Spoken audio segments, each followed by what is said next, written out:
Bacaan Alkitab 18 Agustus 2021 1 Samuel pasal 10, Roma pasal 8, Yeremia pasal 47, Mazmur pasal 23 dan Mazmur pasal 24. 1 Samuel pasal 10. Lalu Samuel mengambil buli-buli berisi minyak, dituangnyalah ke atas kepala Saul. Diciumnyalah dia sambil berkata, "Bukankah Tuhan telah mengurapi engkau menjadi raja atas umatnya Israel? Engkau akan memegang tampuk pemerintahan atas umat Tuhan, dan engkau akan menyelamatkannya dari tangan musuh-musuh di sekitarnya. Inilah tandanya bagimu, bahwa Tuhan telah mengurapi engkau menjadi raja atas miliknya sendiri. Apabila engkau pada hari ini pergi meninggalkan aku, maka engkau akan bertemu dengan dua orang laki-laki di dekat kubur Rahel, di daerah Benyamin, di Zelza. Mereka akan berkata kepadamu, keledai-keledai yang kau cari itu telah diketemukan. Dan ayahmu tidak memikirkan keledai-keledai itu lagi, tapi ia khawatir mengenai kamu. Katanya, apakah yang akan kuperbuat untuk anakku itu? Dari sana engkau akan berjalan terus lagi, dan sampai ke pohon Tarbantin, Tabor. Maka di sana engkau akan ditemui oleh 3 orang laki-laki yang naik menghadap Yahweh di Betel. Seorang membawa 3 ekor anak kambing, seorang membawa 3 ketul roti, dan yang lain sebuyung anggur. Mereka akan memberi salam kepadamu dan memberikan kepadamu 2 ketul roti yang akan kau terima dari mereka. Sesudah itu engkau akan sampai ke Gibeah Yahweh, tempat kedudukan pasukan orang Filistin. Dan apabila engkau masuk kota, engkau akan berjumpa di sana dengan serombongan nabi yang turun dari bukit pengorbanan dengan gambus, rebana, suling, dan kecapi di depan mereka. Mereka sendiri akan kepenuhan seperti nabi. Maka roh Tuhan akan berkuasa atasmu. Engkau akan kepenuhan bersama-sama dengan mereka dan berubah menjadi manusia lain. Apabila tanda-tanda ini terjadi kepadamu, lakukanlah apa saja yang didapat oleh tanganmu, sebab Yahweh menyertai engkau. Engkau harus pergi ke Gilgal mendahului aku, dan camkanlah, aku akan datang kepadamu untuk mempersembahkan korban bakaran dan korban keselamatan. Engkau harus menunggu 7 hari lamanya, sampai aku datang kepadamu dan memberitahukan kepadamu apa yang harus kau lakukan. Sedang ia berpaling untuk pergi meninggalkan Samuel, maka Yahweh mengubah hatinya menjadi lain, dan segala tanda-tanda yang tersebut itu terjadi pada hari itu juga. Ketika mereka sampai di Gibeah dari sana, maka bertemulah ia dengan serombongan nabi. Roh Yahweh berkuasa atasnya, dan Saul turut kepenuhan seperti nabi di tengah-tengah mereka. Dan semua orang yang mengenalnya dari dahulu melihat dengan heran bahwa ia bernubuat bersama-sama dengan nabi-nabi itu. Lalu berkatalah orang banyak yang satu kepada yang lain, apakah gerangan yang terjadi dengan anak Kish itu? Apa Saul juga termasuk golongan nabi? Lalu seorang dari tempat itu menjawab, siapakah bapa mereka? Itulah sebabnya menjadi peribahasa. Apa Saul juga termasuk golongan nabi? Setelah habis ia kepenuhan seperti nabi, pulanglah ia, dan paman Saul berkata kepadanya dan bujangnya, "Dari mana kamu?" Jawabnya, "Mencari keledai-keledai itu." Tetapi ketika tidak terlihat, maka kami pergi kepada Samuel. Kemudian paman Saul itu berkata, "Coba ceritakan kepadaku apa yang dikatakan Samuel kepada kamu." Kata Saul kepada pamannya itu, "Terus saja diberitahukannya kepada kami bahwa keledai-keledai itu telah diketemukan. Tetapi perihal menjadi raja yang telah dikatakan Samuel kepadanya tidak diceritakan kepadanya." Kemudian Samuel mengerahkan bangsa itu ke hadapan Tuhan di Mizpa, dan ia berkata kepada orang Israel itu, "Beginilah firman Tuhan, Yahweh Israel, aku telah menuntun orang Israel keluar dari Mesir dan telah melepaskan kamu dari tangan orang Mesir dan dari tangan segala kerajaan yang menindas kamu. Tetapi sekarang kamu menolak Yahwehmu yang menyelamatkan kamu dari segala malapetaka dan kesusahanmu dengan berkata, 'Tidak, angkatlah seorang raja atas kami.' Maka sebab itu berdirilah kamu di hadapan Tuhan, menurut sukumu dan menurut kaummu." Lalu Samuel menyuruh segala suku Israel tampil ke muka, maka didapati suku Benyamin. Sesudah itu disuruhnyalah suku Benyamin tampil ke muka menurut kaum keluarganya, maka didapati kaum keluarga Matri. Akhirnya disuruhnyalah kaum keluarga Matri tampil ke muka seorang demi seorang, maka didapati Saul bin Kish. Tetapi ketika ia dicari, ia tidak diketemukan. Sebab itu ditanyakan pulalah kepada Tuhan, "Apa orang itu juga datang kemari?" Tuhan menjawab, "Sesungguhnya ia bersembunyi di antara barang-barang." Berlarilah orang ke sana dan mengambilnya dari sana. Dan ketika ia berdiri di tengah-tengah orang sebangsanya, ternyata ia dari bahu ke atas lebih tinggi daripada setiap orang sebangsanya. Dan Samuel berkata kepada seluruh bangsa itu, "Kamu lihatkah orang yang dipilih Tuhan itu? Sebab tidak ada seorang pun yang sama seperti dia di antara seluruh bangsa itu." Lalu bersoraklah seluruh bangsa itu demikian, "Hidup raja!" Kemudian Samuel menguraikan kepada bangsa itu tentang hak-hak kerajaan, menuliskannya pada suatu piagam dan meletakkannya di hadapan Tuhan. Sesudah itu Samuel menyuruh seluruh bangsa itu pulang, masing-masing ke rumahnya. Saul pun pulang ke rumahnya ke Gibea dan bersama-sama dengan dia ikut pergi orang-orang gagah perkasa yang hatinya telah digerakkan Yahweh. Tetapi orang-orang dursila berkata, "Masakan orang ini dapat menyelamatkan kita?" Mereka menghina dia dan tidak membawa persembahan kepadanya, tetapi ia pura-pura tuli.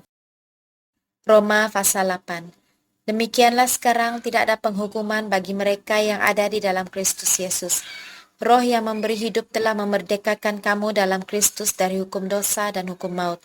Sebab apa yang tidak mungkin dilakukan hukum Taurat karena tidak berdaya oleh daging, telah dilakukan oleh Yahweh. Dengan jalan mengutus anaknya sendiri dalam daging, yang serupa dengan daging yang dikuasai dosa karena dosa. Ia telah menjatuhkan hukuman atas dosa di dalam daging, supaya tuntutan hukum Taurat digenapi di dalam kita, yang tidak hidup menurut daging, tetapi menurut roh. Sebab mereka yang hidup menurut daging memikirkan hal-hal yang dari daging. Mereka yang hidup menurut roh memikirkan hal-hal yang dari roh. Kerana keinginan daging adalah maut, tetapi keinginan roh adalah hidup dan damai sejahtera. Sebab keinginan daging adalah perseteruan terhadap Yahweh. Kerana ia tidak takluk kepada hukum Yahweh. Hal ini memang tidak mungkin baginya. Mereka yang hidup dalam daging tidak mungkin berkenan kepada Yahweh. Tetapi kamu tidak hidup dalam daging, melainkan dalam roh, jika memang roh Yahweh diam di dalam kamu. Tetapi jika orang tidak memiliki roh Kristus, ia bukan milik Kristus. Tetapi jika Kristus ada di dalam kamu, maka tubuh memang mati kerana dosa, tetapi roh adalah kehidupan oleh kerana kebenaran. Dan jika roh dia yang telah membangkitkan Yesus dari antara orang mati diam di dalam kamu, maka ia yang telah membangkitkan Kristus Yesus dari antara orang mati akan menghidupkan juga tubuhmu yang fana itu oleh rohnya yang diam di dalam kamu. Jadi saudara-saudara, kita adalah orang berhutang, tetapi bukan kerana daging, supaya hidup menurut daging. Sebab jika kamu hidup menurut daging, kamu akan mati. Tetapi jika oleh roh kamu mematikan perbuatan-perbuatan tubuhmu, kamu akan hidup.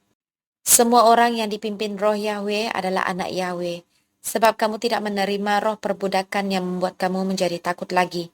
Tetapi kamu telah menerima roh yang menjadikan kamu anak Yahweh.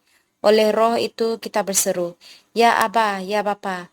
Roh itu bersaksi bersama-sama dengan roh kita bahwa kita adalah anak-anak Yahweh.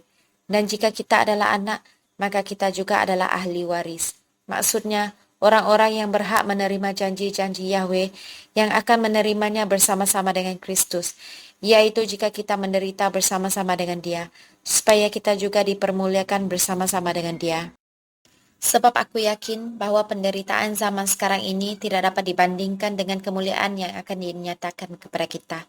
Sebab dengan sangat rindu seluruh makhluk menantikan saat anak-anak Yahweh dinyatakan. Kerana seluruh makhluk telah ditaklukkan kepada kesia-siaan, bukan oleh kehendaknya sendiri, tetapi oleh kehendak Dia yang telah menaklukkannya. Tetapi dalam pengharapan kerana makhluk itu sendiri juga akan dimerdekakan dari perbudakan kebinasaan dan masuk ke dalam kemerdekaan kemuliaan anak-anak Yahweh.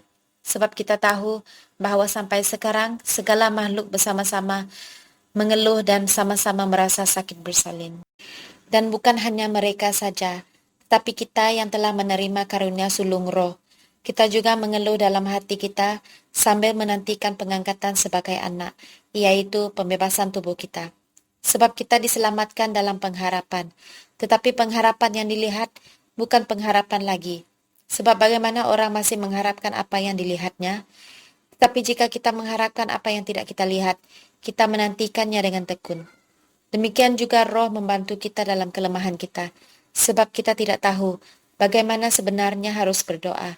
Tetapi roh sendiri berdoa untuk kita kepada Yahweh dengan keluhan-keluhan yang tidak terucapkan. Dan Yahweh yang menyelidiki hati nurani mengetahui maksud roh itu, yaitu bahwa ia sesuai dengan kehendak Yahweh berdoa untuk orang-orang kudus.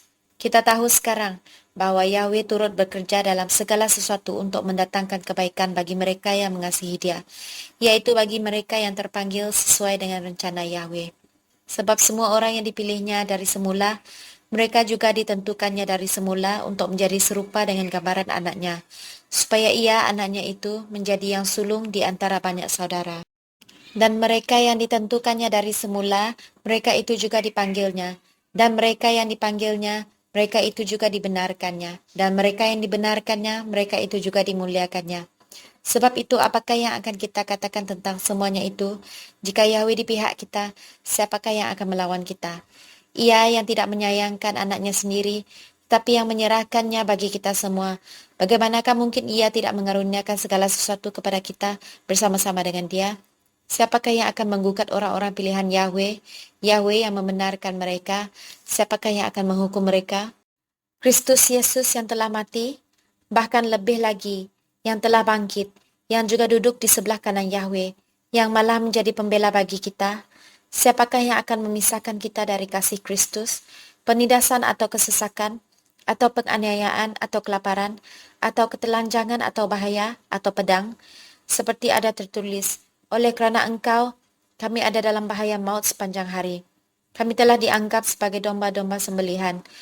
Tetapi dalam semuanya itu, kita lebih daripada orang-orang yang menang, oleh Dia yang telah mengasihi kita. Sebab aku yakin bahwa baik maut maupun hidup, baik malaikat-malaikat maupun perintah-pemerintah, baik yang ada sekarang maupun yang akan datang, atau kuasa-kuasa baik yang di atas maupun yang di bawah, ataupun sesuatu makhluk lain, tidak akan dapat memisahkan kita dari kasih Yahweh yang ada dalam Kristus Yesus Tuhan kita. Yeremia pasal 47. Firman Tuhan yang datang kepada Nabi Yeremia mengenai orang Filistin sebelum Firaun mengalahkan Gaza. Beginilah firman Tuhan. Lihat, air yang meluas mengamuk dari utara menjadi sungai yang membanjiri negeri serta isinya, kota serta penduduknya. Manusia akan berteriak, dan seluruh penduduk negeri akan meratap. Mendengar bunyi derap kuku kudanya, mendengar derak-derik keretanya, kertak-kertuk rodanya. Para ayah tidak lagi berpaling menoleh kepada anak-anak, sebab tangan mereka sudah lemas. Oleh kerana telah tiba harinya untuk membinasakan semua orang Filistin dan melenyapkan bagi Tirus dan Sidon setiap penolong yang masih tinggal. Sungguh, Tuhan akan membinasakan orang Filistin, yakni sisa orang yang datang dari Pulau Kaftor. Gaza telah menjadi gundul, Askelon telah menjadi bungkam. Hai Asdod, sisa orang enak, berapa lama lagi engkau menoreh-noreh diri? Ah, pedang Tuhan, berapa lama lagi baru engkau berhenti? Masuklah kembali ke dalam sarungmu, jadilah tenang dan berisi rehatlah. Tetapi bagaimana ia dapat berhenti? Bukankah Tuhan memerintahkannya ke Askelon dan ke tepi pantai laut? Kesanalah ia menyuruhnya. Mazmur pasal 23. Tuhan adalah gembalaku, takkan kekurangan aku. Ia memberikan aku di padang yang berumput hijau. Ia membimbing aku ke air yang tenang. Ia menyegarkan jiwaku. Ia menuntun aku di jalan yang benar oleh kerana namanya. Sekalipun aku berjalan dalam lembah kekelaman, aku tidak takut bahaya, sebab engkau besertaku. Gadamu dan tongkatmu, itulah yang menghibur aku. Engkau menyediakan hidangan bagiku di hadapan lawanku. Engkau mengurapi kepalaku dengan minyak. Pialaku penuh melimpah. Kebajikan dan kemurahan belaka akan mengikuti aku seumur hidupku, dan aku akan diam dalam rumah Tuhan sepanjang masa. Mazmur pasal 24.